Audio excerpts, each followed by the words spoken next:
Motherhood was always something I dreamed of, but never in the way society often romanticizes it. As a young woman, I pictured myself as a mother who could pour her heart and soul into raising a single child. While others imagined homes filled with the laughter and chaos of siblings, I envisioned a quieter, more intimate bond with one little person who would become my entire world.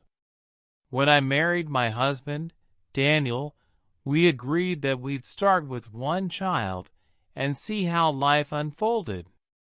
Our son, Ethan, was born on a crisp autumn morning, his arrival marking the beginning of a journey that would redefine me.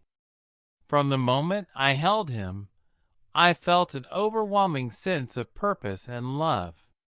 But as the years passed, the decision to have only one child became a conscious choice rather than a default setting.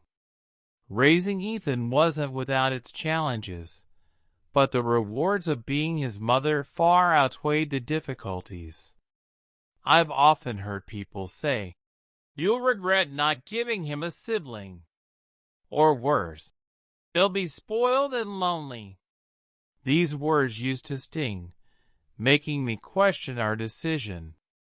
But as I reflect on the journey so far, I've come to realize that being a mother to one child has allowed me to be the best version of myself, and the best possible mother to Ethan. With only one child, I can devote my time and energy to Ethan in ways that might not have been possible if we had a larger family. I've been there for every milestone. His first steps, his first words, his first day of school. I've been able to volunteer in his classroom, attend every soccer game, and spend hours helping him with science projects. These moments are fleeting, and I cherish the opportunity to be fully present for them. Having one child also means that I have the time to nurture my own passions and interests. Whether it's writing, painting, or simply curling up with a good book, I've been able to maintain a sense of individuality. This balance allows me to approach motherhood with a sense of joy and fulfillment rather than exhaustion and resentment. Ethan and I share a bond that feels almost symbiotic. Without the distraction of siblings, we've been able to build a relationship rooted in deep understanding and mutual respect.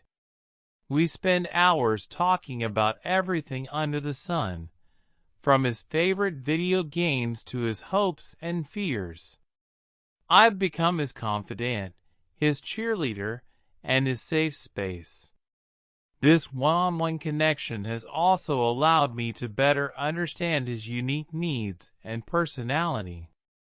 When Ethan struggled with anxiety during his first year of middle school, I was able to give him the attention and support he needed to navigate that difficult time. I wonder if I would have been as attuned to his emotions if my attention had been divided among multiple children. There's no denying that raising children is expensive. By having only one child, Daniel and I have been able to provide Ethan with opportunities that might have been out of reach otherwise. From piano lessons to summer camps to family vacations, we've been able to enrich his life without constantly worrying about financial strain. This financial freedom has also allowed us to save for his future. We're building a college fund that will give him the freedom to pursue his dreams without the burden of overwhelming student debt. Knowing that we can provide for him in this way brings me a sense of peace and satisfaction. One of the most common criticisms I hear is that only children grow up to be selfish or lonely. But Ethan has proven that stereotype wrong in every possible way. He is kind, empathetic, and socially adept. He's made close friends at school and in our neighborhood, and he's learned to share and compromise in ways that rival any sibling dynamic. As for loneliness, I've made it a priority to ensure that Ethan feels supported and connected. We host playdates, family gatherings, and community events to create a sense of belonging. And while he may not have siblings, he's developed strong bonds with his cousins and friends who have become like extended family. Choosing to have only one child isn't a decision everyone will understand, and that's okay. For me, it's about quality over quantity, about pouring my love and energy into one little soul who has changed my life in the most profound ways. I've found a balance that works for our family, one that allows me to be the mother I've always wanted to be. Motherhood isn't a one-size-fits-all journey. Some women thrive in the chaos of large families, while others, like me, find fulfillment in the simplicity of raising one child. What matters most is not the number of children we have, but the love, care, and attention we give them.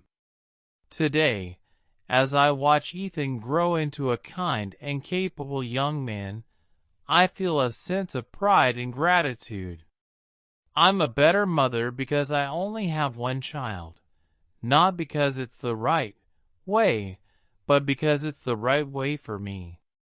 And that, I've learned, is more than enough.